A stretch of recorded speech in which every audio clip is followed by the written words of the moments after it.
എല്ലാവർക്കും ഒരിക്കൽ കൂടി സ്നേഹവന്ദനത്തെ അറിയിക്കുന്നു. सभी लोगों को एक और बार प्यार भरा सलाम।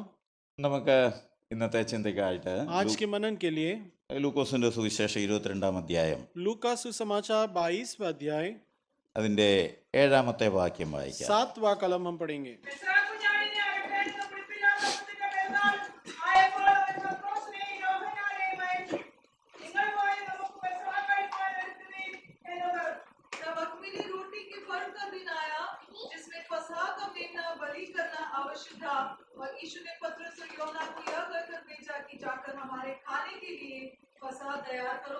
കർത്താവിന്റെ അത്താഴത്തെ കുറിച്ച് പറയുന്നു. परमेश्वर का जो भोजन के बारे में यहाँ कहा गया है, പെസഹ കുഞ്ഞാടിനെ അറുക്കേണ്ടുന്ന പുളിപ്പില്ലാത്ത അപ്പത്തിന്റെ പെരുന്നാളായപ്പോൾ അവൻ പത്രോസിനെയും യോഹന്നാനെയും അയച്ചു. अख़मीरी रोटी के पर्व के दिन आया जिसमें फसह के मेमना की बलि कराना है आवश्यक था। तब पतरस और यूहन्ना से वो कहता है, ബാക്കിയുള്ള മുഴുവൻ യഹൂദന്മാരും കുഞ്ഞാടിനെ അറുത്ത് ഭക്ഷണം കഴിക്കാൻ പോവുക. शेष सारे यहूदी लोग जो है वो मेमने का बलि चढ़ाकर उसके साथ अपना भोजन करने वाले हैं।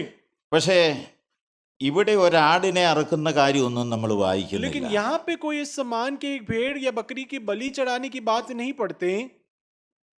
അറുക്കപ്പെടാനുള്ള കുഞ്ഞാടാണ് ശിഷ്യന്മാരോട് പറഞ്ഞത് പോയി ഒരുക്കാൻ പറയുന്നത്. जो वध किए जाने वाला मेमना है वही अपने चेलों से कह रहा है, നിങ്ങൾ जाकर പോയി पर्व तैयार करें, നിങ്ങൾ പോയി നമുക്ക് പെസഹ കഴിക്കുവാൻ ഒരുക്കുവിനെന്ന് പറയുന്നത്. जाकर हमारे खाने के लिए फसह तैयार करो, ऐसे कहता है।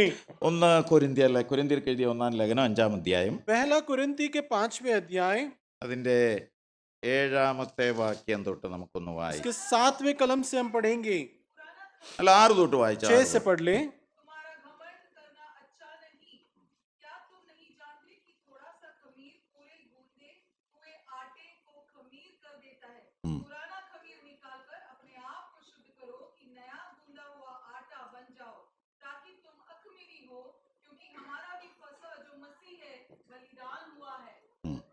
എട്ടാം വാക്യം കൂടെ വായിച്ചു. 8वां भी। सो आओ हम उत्सव में आनंद मनावे, ना तो पुराने खमीर से और ना बुराई और दुष्टाचार के खमीर से, परंतु सिधाई और सच्चाई की अख़मीरी रोटी से।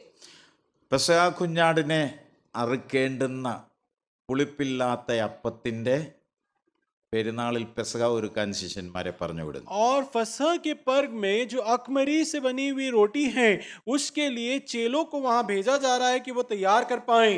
കൊരിന്ത്യ ലേഖനത്തിൽ സഭാവിശ്വാസികളുടെ പാപത്തെക്കുറിച്ച് പോയിന്റ് ഔട്ട് ചെയ്യുകയാണ്. कुरिन्थियों के पत्र में सभा विश्वासी लोग कलीसिया के विश्वासियों की खामियों को बताया जा रहा है। 7-ാമത്തെ വാക്യത്തിൽ നിങ്ങൾ പുളിപ്പില്ലാത്തവരായിരിക്കുവാൻ തക്കവണ്ണം പുതിയ പിണ്ഡം ആകേണ്ടതിന് പഴയ പുളിമാവിനെ നീക്കിക്കളയുവിൻ. നമ്മുടെ പെസഹ കുഞ്ഞാടും അറുക്കപ്പെട്ടിരിക്കുന്നു, ക്രിസ്തു തന്നെ. 7वें कलम में लिखा है, पुराना खमीर निकाल कर अपने आप को शुद्ध करो कि नया गूंदा हुआ आटा बन जाओ, ताकि तुम अख़मीरी हो, और क्योंकि हमारा भी फसह जो मसीह है बलिदान हुआ है। യേശു പെസഹയൊരുക്കുവാൻ പറഞ്ഞതിൻ്റെ അടുത്ത ദിവസം രാവിലെ ആ കുഞ്ഞാട് നമുക്ക് വേണ്ടി അറുക്കും. यीशु ने जो फसह की पर्व की तैयारी करने बोला उसके दूसरे दिन ही हमारे लिए एक मेमने रूपी वध किया गया। അതുകൊണ്ട് നമ്മൾ പുളിപ്പില്ലാത്തവരായിരിക്കണം. और इसलिए हम में जो है खमीर नहीं होना चाहिए। 8-ാമത്തെ വാക്യം ആകയാൽ നാം പഴയ പുളിമാവ് കൊണ്ടല്ല 8वें कलम में लिखे है, इसलिए कि हम पुराने खमीर से नहीं, തിന്മയും ദുഷ്ടതയുമായ പുളിമാവ് കൊണ്ടുമല്ല, बुराई और दुष्टता से बनी हुई खमीर नहीं, സ്വച്ഛതയും സത്യവുമായ പുളിപ്പില്ലായ്മ കൊണ്ട് തന്നെ ഉത്സവം ആചരിക്കുക. परंतु सिधाई और सच्चाई की अख़मीरी रोटी से अपने उत्सव को मनाएं। സ്തോത്രം. നമ്മുടെ പെസഹ കുഞ്ഞാടും അറുക്കപ്പെട്ടിരിക്കുന്നു. हमारा फसह का जो मेमना है उसका भी वध किया गया है, അതുകൊണ്ട് നമ്മുടെ പുളിപ്പ് നീങ്ങിപ്പോകട്ടെ. और इसलिए हमारी अंदर जो खमीरें हैं वो हट जाएं, അല്ലെങ്കിൽ പാപവും പാപത്തിന്റെ പ്രവൃത്തികളും നമ്മളിൽ നിന്ന് പൂർണ്ണമായി മാറട്ടെ എന്നാണ് പൗലോസ് അപ്പോസ്തലൻ പറയുന്നത്. या प्रेरित पौलुस ये बताता है कि पाप और पाप के जो कार्य हैं हम में से हट जाएं। ഇനി ഒരു വാക്യം കൂടി ഒന്ന് एक और വായിക്കാം. वचन हम पढ़ें। ലൂക്കോസ് 23-ന്റെ लूका के 23वें अध्याय 43-ാമത്തെ വാക്യം. उसका 43 भी पढ़ लें. 42-43 കൂടെ കൂട്ടി വായിച്ചു. 42-43. പ്രാപിച്ചു വരുമ്പോൾ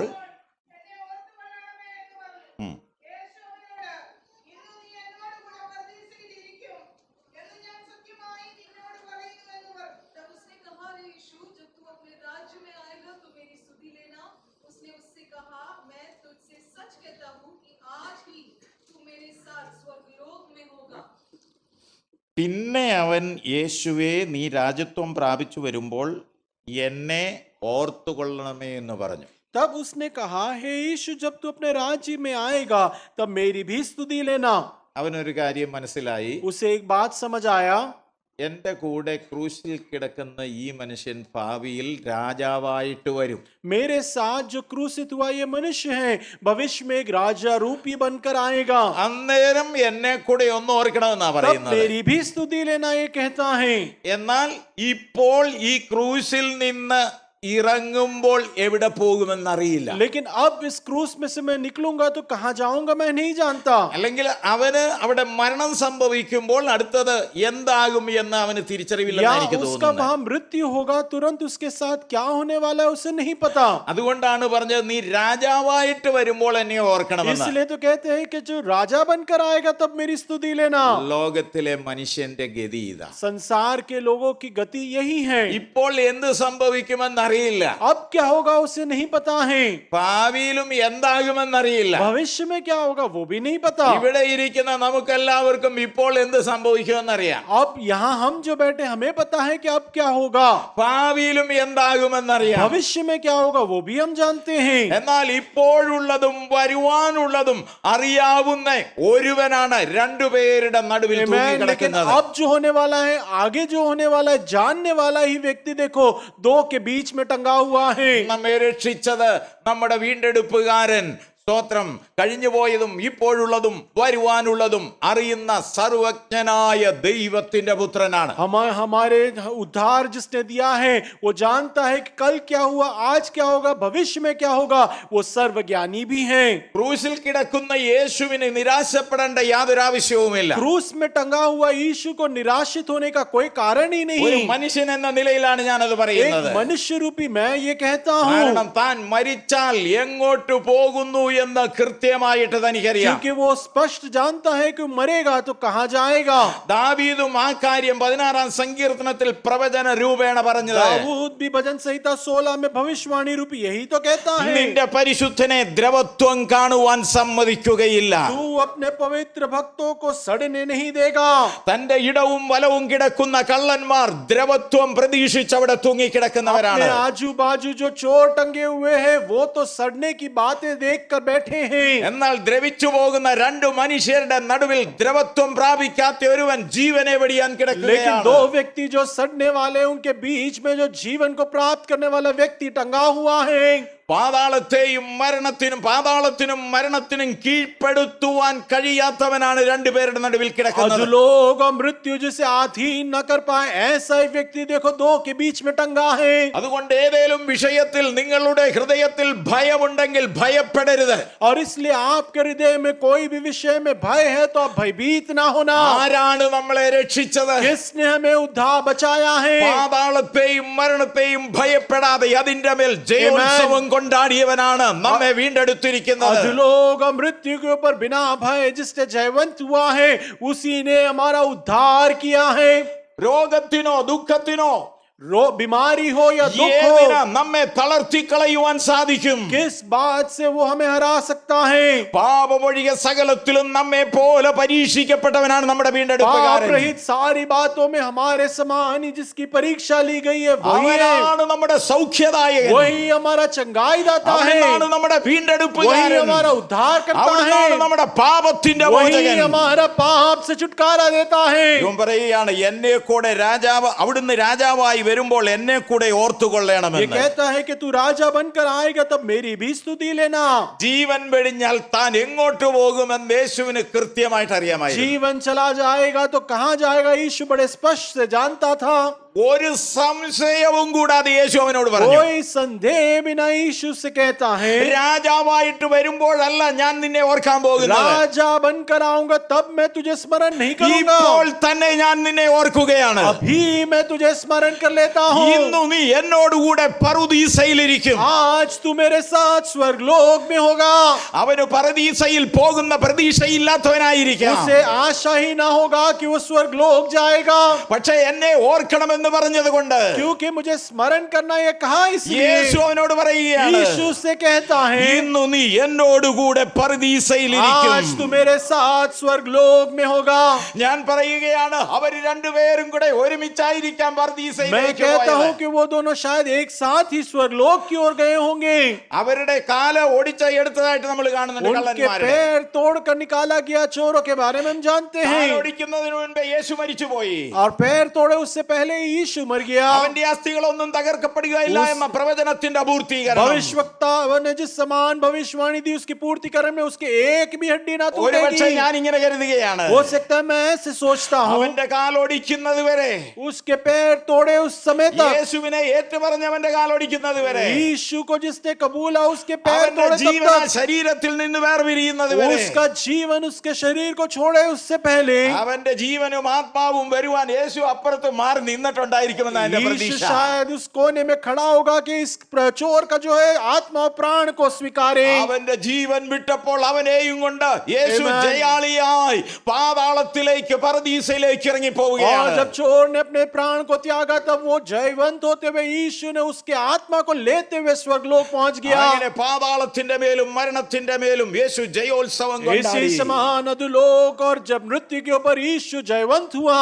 പാപത്തിന്റെ മേൽ ജയം പ്രാപിച്ച് पाप के ऊपर जयवंत होते हुए പാതാളത്തെയും മരണത്തെയും ജയിച്ച കർത്താവിന്റെ अधोलोक और मृत्यु के ऊपर जयवंत हुआ प्रभु के साथ. കഷ്ടപ്പാടിനെ നമ്മൾ ഓർക്കുകയാണ്. उसने जो कष्टता को उठाया उसे हम स्मरण करते हैं. താനേറ്റ അടികൾ, उसने जो मार्ग लिखाया, ക്രൂശ് വഹിച്ചുകൊണ്ടുള്ള യാത്ര, क्रूस को कंधे में लेते हुए यात्रा, യഹൂദ ജനത്തിന്റെയും പടയാളികളുടെയും നിന്ദകൾ, यहूदी लोगों और सैनिकों के अपमान, മുഖം മൂടിക്കെട്ടിയിട്ട് മുഷ്ടി കൊണ്ടുള്ള ഇടി, और उसके आंखों को ढकते हुए उसको जो मुक्का, മുഖത്തേക്കുള്ള തുപ്പൽ, उसके मुंह पे थूका गया. ഒരു പക്ഷേ അവർ ചെയ്തതെല്ലാം ഒന്നും ഇതിനകത്ത് हो सकता രേഖപ്പെടുത്തിയിട്ടുണ്ടാവുകയില്ല है उसने എന്ന്. जो कुछ लोगों ने किया उसके साथ वो सब कुछ यहाँ नहीं लिखा हो.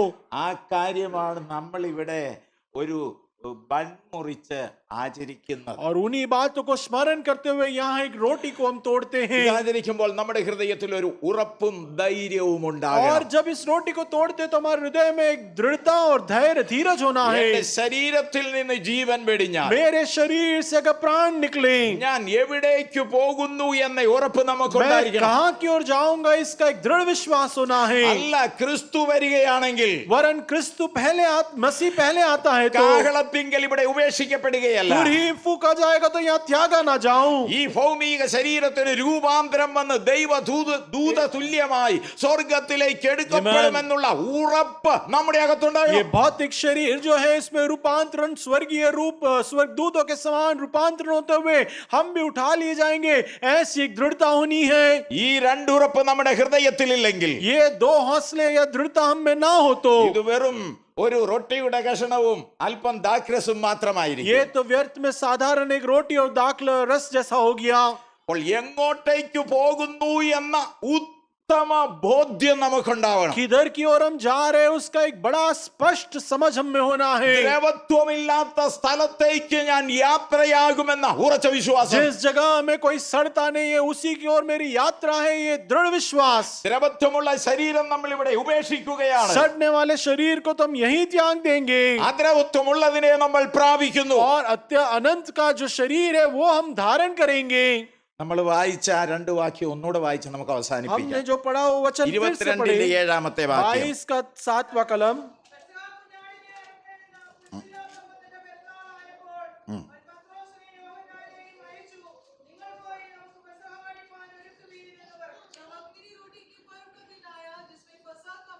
बलि करना आवश्यक था. 23-43 കൂടെ. 23 का 43b.